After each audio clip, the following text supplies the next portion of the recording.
अस्सलाम वालेकुम फ्रेंड्स, सब कैसे हैं? उम्मीद है सब ठीक होंगे। तो आज मैं वीडियो बना रहा हूँ रेडिएशन सेफ्टी के हवाले से। तो एक दो लड़कों ने मुझसे पूछा था कि यार रेडिएशन सेफ्टी का क्या सीन है, कुछ इसके हवाले से थोड़ा बताओ। तो रेडिएशन के हवाले से जो मैंने एक्सपीरियंस किया है 2 से 3 बार किया है। 2 बार तो इस तरह से एक्सपीरियंस मैंने किया खुद लर्न करने के लिए, सीखने के लिए कि ये है क्या चीज़, पूरा उसको जानने के लिए। तो और अभी तक मुझे 7 से 8 सालों में 2 से 3 बार मुझे जॉब की भी ऑफ़र हुई है रेडिएशन सेफ्टी में। लेकिन सबसे पहले यही वो आ जाता है कि इसमें कितना ख़तरा है या किस तरह की ये डेंजरस जॉब है, इसको करना चाहिए नहीं करना चाहिए। बाकी लोग कर रहे हैं और करते रहेंगे, ज़ाहिर बात है।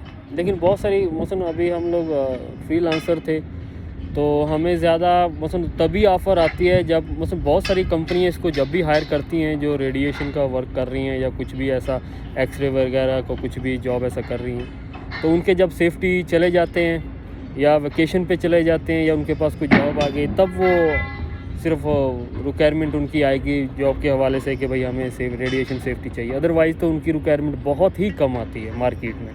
सबसे पहले तो ये है क्योंकि कंपनी जैसे इंडिया, पाकिस्तान, फिलिपाइन या कहीं से भी वो डायरेक्टली हायर करते हैं और कंपनी के वीज़े पे ही बुलाते हैं। नॉर्मली आपको जैसे हम लोग सेफ्टी में यहाँ पे फ्रीलांसर में या आज़ाद वीज़े में जॉब करते हैं, ऐसे जॉब बहुत कम मिलती है। और अगर मिलती भी है तो बहुत सारे लोग जो उसके बारे में जानते हैं कि उसके जो हैज़र्ड क्या हैं, तो उसके हेल्थ के लिए क्या इशू हो सकते हैं, वो जाते ही नहीं है डर के मारे। उन्हें जब मार्केट में कुछ और हमें जॉब अच्छी मिल रही है तो हमें ज़रूरत नहीं है। तो मैंने एक्सपीरियंस क्या किया कि सऊदी में तो अभी ज़्यादातर जितना भी है इसका वो एक्सरे वगैरह जितने भी जॉइंट्स हैं मैकेनिकल की जॉब में या कोई भी इस तरह के जितने भी वेल्डिंग के हम जॉइंट वगैरह लगाते हैं, तो उसके ज़्यादातर उसके लिए ही ज़्यादा यूज़ हो रहा है। तो उसमें ये है कि एक मैं छोटा सा एग्जांपल दूंगा कि वो डिवाइस किस तरह की रहती है। जैसे कछुआ रहता है ना, कछुआ आपने देखा होगा टॉर्ट वाइस, तो सेम उसी की तरह मशीन है।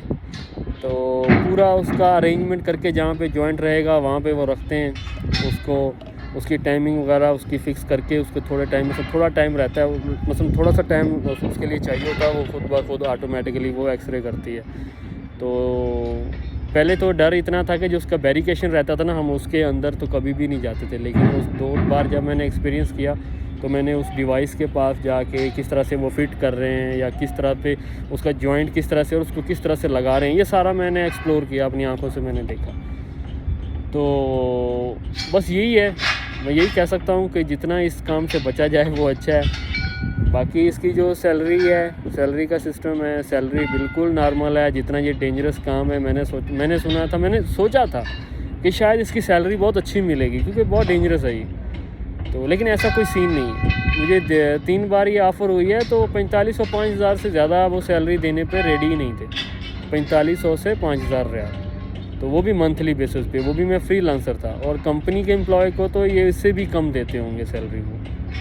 तो वो सबसे बड़ा जो हैज़र्ड है, एक तो आपको कैंसर होने का चांस रहता है, और दूसरा जो सबसे बड़ा मेन जो हैज़र्ड था इसका, सब बोलते थे कि यार आप बच्चा पैदा नहीं कर पाओगे, बच्चा पैदा नहीं। और ये हकीकत है क्योंकि जो उसकी रेडिएशन है वो बहुत डेंजरस है। आपको इंटरनली आपको पता भी नहीं चलेगा कब आपका इंटरनली आपका इशू हो जाएगा, क्योंकि आपका जो किडनी फेल हो सकता है, आपका लीवर का इशू हो सकता है या कुछ और बहुत सारे ऐसे हैज़र्ड हैं ये। लेकिन मेन है आप जो बच्चे वाला सीन है ना कि you can not born the child, ये सबसे बड़ा इशू बंदे को, ये जो डर है ना ये बंदे को खा जाता है। इस वजह से कोई जाता ही नहीं इस जॉब में। बिलीव मी, ये जब किसी को वैसे कानों में पड़ जाए ना कि इसका यार हैज़र्ड क्या है, कि यार बच्चा पैदा करने में प्रॉब्लम रहेगा बाद में, बस इसी डर से वजह से हो सकता है वो ना भी हो, लेकिन सेफ्टी रहती है। और मज़े की बात यह है कि जो सेफ्टी होते हैं साथ, वो ना साइड पे जाते हैं, ठीक है, उनके साथ पूरा एक टीम रहती है, बैरिकेशन हो जाता है बहुत दूर तक। तो इवन जो सेफ्टी रेडिएशन सेफ्टी होता है वो जाके देखता भी नहीं है कहाँ पे ये फिट कर रहे हैं या कौन सी लोकेशन है या वहाँ पे क्या हो रहा है या किस हाइट पे वो जा रहे हैं, क्या वो इवन वो गाड़ी से भी नहीं उतरता। मैंने तो ये भी देखा, वो बाहर ही रहते हैं, बहुत दूर तक रहते हैं, वो जाते ही नहीं है साइड पे, क्योंकि उनको भी आइडिया होता है कि यार ये कितना ख़तरनाक है। तो कभी कोई इस तरह की आपको जॉब मिलती है तो उसके बारे में सीखो और जानो और कर सकते हो, कोई ज़रूरी नहीं है, लोग कर रहे हैं और हमेशा करते भी रहेंगे। तो कंपनियां, कुछ बंदे जो नहीं जाते हैं, जैसे कि कंपनी, अभी बहुत सारे नए लोग आते हैं मार्केट में, नए सेफ्टी होते हैं, उनको आइडियाज़ नहीं होते हैं इन चीज़ों के, तो जब भी वो वैकेंसी निकालते हैं वो ऐसा थोड़ी मेंशन करेंगे कि रेडिएशन सेफ्टी चाहिए, वो निबोश IGC चाहिए या बोलेंगे जनाब ये डिप्लोमा चाहिए, ये डिप्लोमा चाहिए।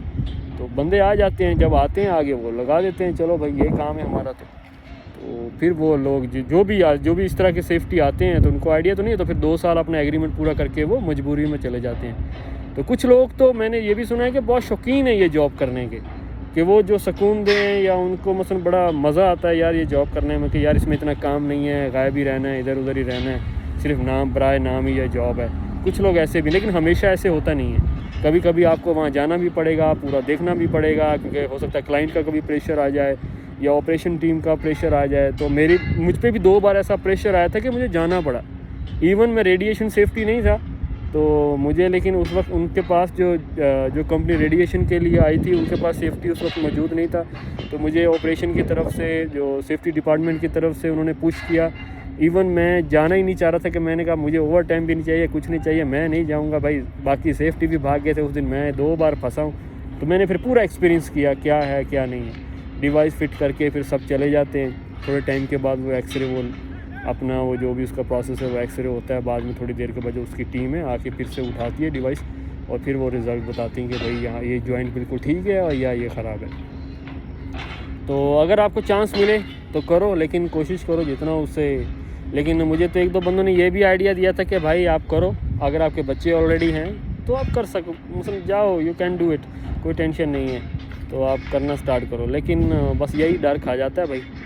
तो बाकी ये चलता रहेगा, सिस्टम तो चलता रहेगा, ज़ाहिर बात है, लोग आएंगे करेंगे फिर जाएंगे। लेकिन मार्केट में इतनी जॉब नहीं है, मार्केट में बहुत लिमिटेड जॉब है। आपको मसलन 6 महीने में हो सकता है 2 बार ऑफ़र मिले, 3 बार मिले, या साल में 3 से 4। मुझे 6-7 सालों में मुझे 3 बार ऑफ़र हुई है इस जॉब की। तो तीनों बार मैंने खुद से रिजेक्ट किया, मैंने इंटरव्यू के लिए भी नहीं किया, और सैलरी भी बहुत कम है। तो ये सीन है यहाँ पे सऊदी का जो मैंने एक्सपीरियंस किया रेडिएशन सेफ्टी का। तो बस इतना ही मैसेज था। कुछ और जैसे और भी बहुत सारी सेफ्टी में तो बहुत टाइप्स की जॉब हैं, बाकी भी इंशाल्लाह आपसे एक्सपीरियंस शेयर करेंगे। तो अभी तक के लिए तो सिर्फ इतना ही जो इन्फॉर्मेशन थी वो आपसे शेयर की है। और ये बाकी देखें, अगर आपको कहीं और अच्छा ऑफ़र मिल रहा है तो वो कोशिश करें उस तरफ जाएं। अगर रेडिएशन से मैं तो चाहूँ, मैं पर्सनली अगर व्यू दूंगा तो नहीं जाना चाहिए, मुझे तो ऐसा लगता है, क्योंकि मैं खुद नहीं जाना चाह रहा हूँ, तो मैं किसी और को भी नहीं कह सकता हूँ जाओ। तो बस इतना ही इसमें मेरा एक्सपीरियंस है।